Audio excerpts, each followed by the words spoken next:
Hello, class. This is week 12. So, welcome to week 12. I apologize I wasn't able to do a welcome video last week. But here I am this week. So, thank you for the permission to skip a week. This week we're going to be learning about middle childhood. You now build a strong foundation by studying early life stages from conception through early childhood. This week, we are going to explore the next critical developmental phase, middle childhood, which typically spans from 6 to 12. During this period, children experience significant growth in cognitive abilities, emotional regulation, moral reasoning, and identity development. One major theme of this week is the impact of formal schooling, how it can shape a child's development, both positively and negatively, and how it intersects with race, socioeconomic status, and cultural identity. We'll also dive into strategies for raising anti racist children, drawing on this week's powerful article from the APA, which encourages honest, age appropriate conversations about race from early on.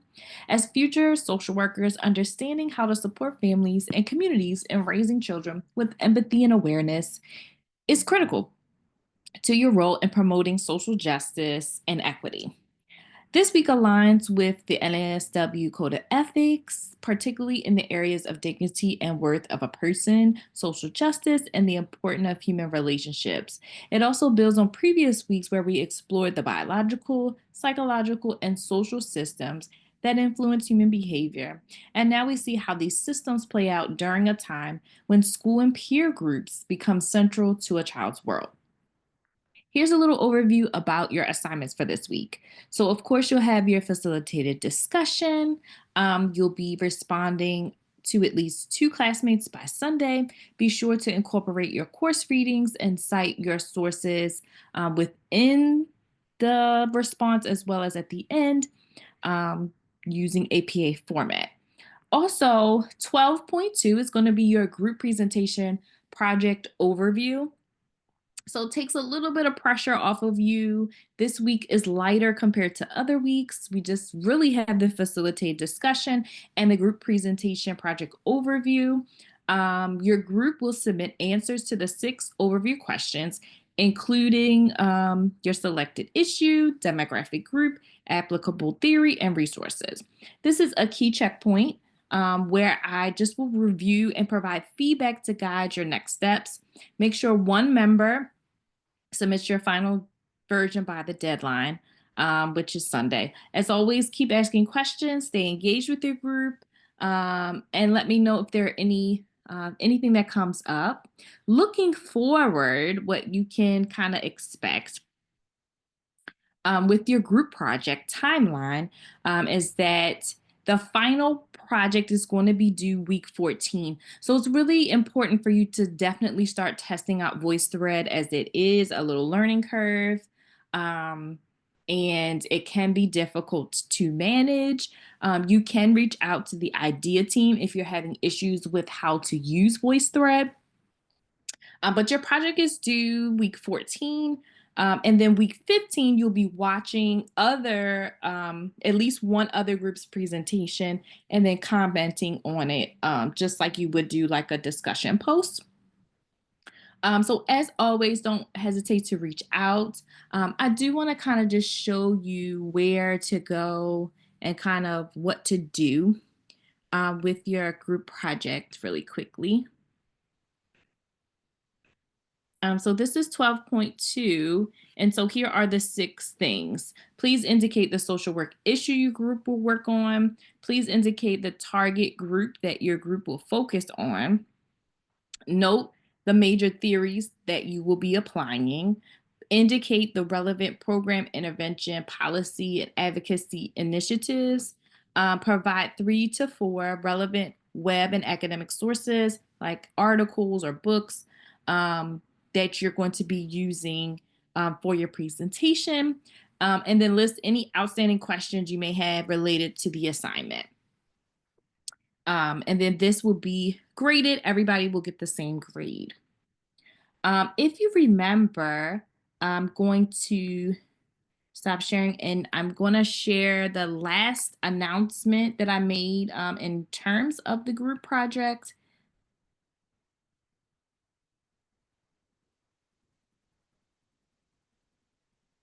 I believe.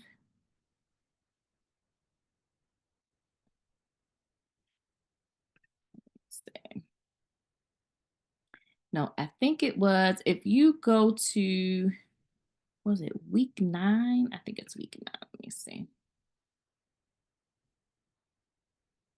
If you go to week 9, yes, your 9.3 activity, this is where you're going to find all the information. I'm just going to share it again just because it was a while ago. And so you might forget that it was even here.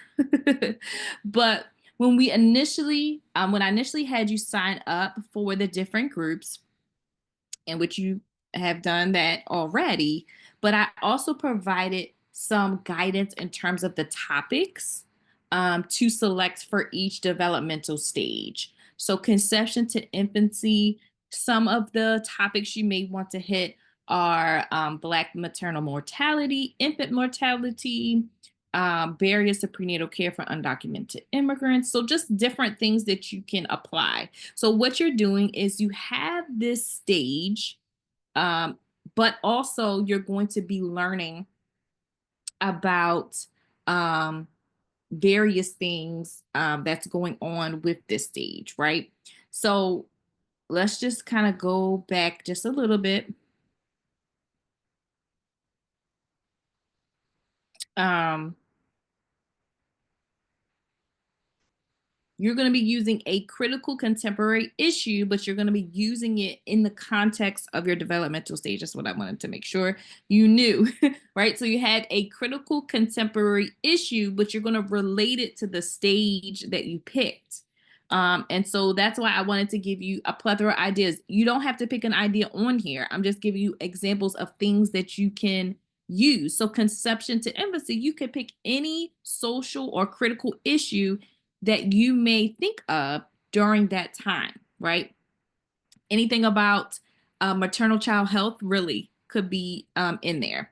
Toddler and early childhood, well, these are where you might think about some early childhood things that might be happening, um, how things impact early development, right? What we know about early development, what's important, right?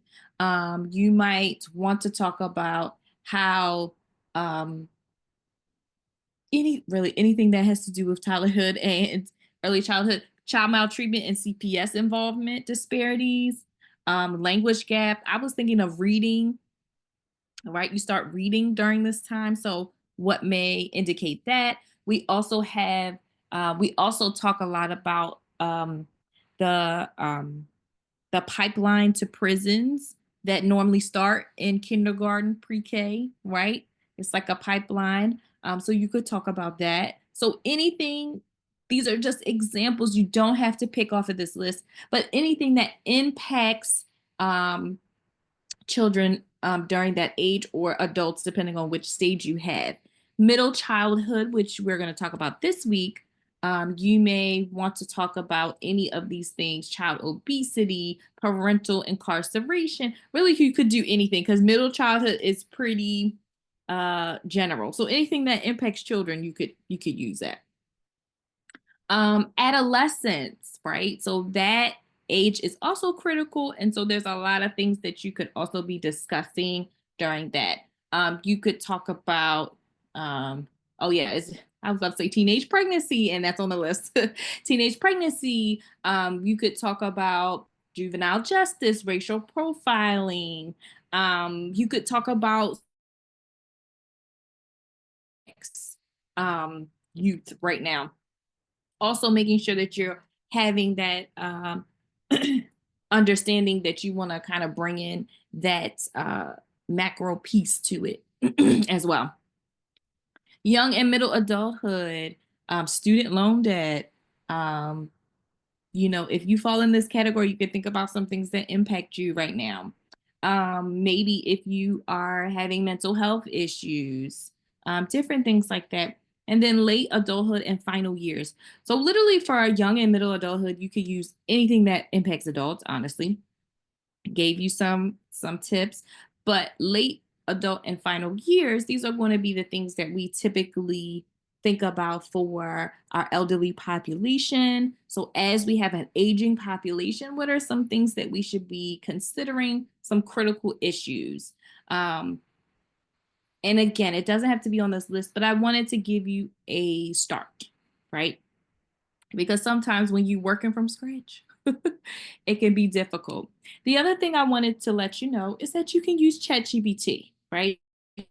We don't want you to use ChatGPT to create your entire presentation. However, if you have ideas, like the brainstorm ideas that you have, you can say to ChatGPT, hey, these are the ideas we have. You could pull some articles together regarding that, and then put the instructions in there, and then say, hey, can you give me an outline of what my slide should look like, right? Um, or even if you are having some issues with how to apply theory to your topic, things like that, you can get some guidance using ChatGPT as a starting point. Don't just submit it. I can tell if you submit it, it's going to be obvious because ChatGPT is wonderful. I use it as my personal assistant for sure, cleaning up things that, my brain can't organize at the moment. That's fine. Organization is fine. But when it comes to research, ChatGPT is not that great at research. So you want to find your own resources, and then you might can dump it in there and say, hey, can you plug these into the slides? Or, show me how I can use these articles in the slides, things like that. But you don't want to just have it do your whole project, but you're allowed to use it to help you to organize your information and to help you with the project for sure. So a lighter week. I'm hoping it is good for you to have this. It's not necessarily a break, but it's just a lighter in terms of your assignments. It's a little lighter because you have a group to share it with, and make sure that you are contributing, and make sure that the roles are clearly defined in terms of what your role is, right? Everybody should have a role in the part of the presentation, okay? Um, Now, you might have someone that's more tech savvy and they'll also be doing some tech stuff too. And so if you're like, hey, we're going to give you the majority of the content since you're going to be working on the tech pieces or helping with the presentation in terms of that piece, definitely you want to, be able to kind of fairly divvy out the roles. Um, and also, you want to make sure that everybody's voice is heard on the presentation as you are doing your audio and your video. You want to make sure everybody participates in that as well, and everybody will get the same grade, um, unless there's just something catastrophic that happens, like a person is not participating or something like that. And let me know ahead of time if you are having any type of issues, questions, things like that. What I will say is that the course makes sure that you know how to apply theory. If you're tired of applying theory, I understand. It's okay. But as a social worker, that's kind of, we do it a lot. We do it a lot. We do it a lot. And so this class is really helping you have the skill to articulate it in various ways. Because again, you are continually practicing applying theory. And again, you will need that. And it won't even be that you're going to be quoting theory, right? You're not going to be like, well, according to systems theory, right? But when you're in a meeting or you're working with cases, you're going to want to apply those theories in terms of how you assess, how you plan, how you intervene with your clients. So I promise that although right now it's a lot of information and you feel like, oh my gosh, I'll never use this information, it's literally, it is evolving. So we do have theories and practices that definitely evolve, but the foundational stuff pretty much stays the same. We've been using some of the same theories for a while. So it's good information and you'll need it for your exam, your licensure prep exam as well. And so, probably at the end of the class, I can do a video on what theories you need to know for the exam. I don't want to give it to you now because I don't want to overwhelm you while you're in it. But what I can do is make sure that my weekly video for the last week, week 15, has some licensure prep in there. Um, just to remind you. And I can also give you like an outline of what you should know in terms of your theories and human behavior. Okay, well, I hope you have a great week. And I will talk with you all next week. And please reach out if you need any information. I'm still working on grading your assignments. So I'll probably be doing some book grading this week as well. All right, have a great day.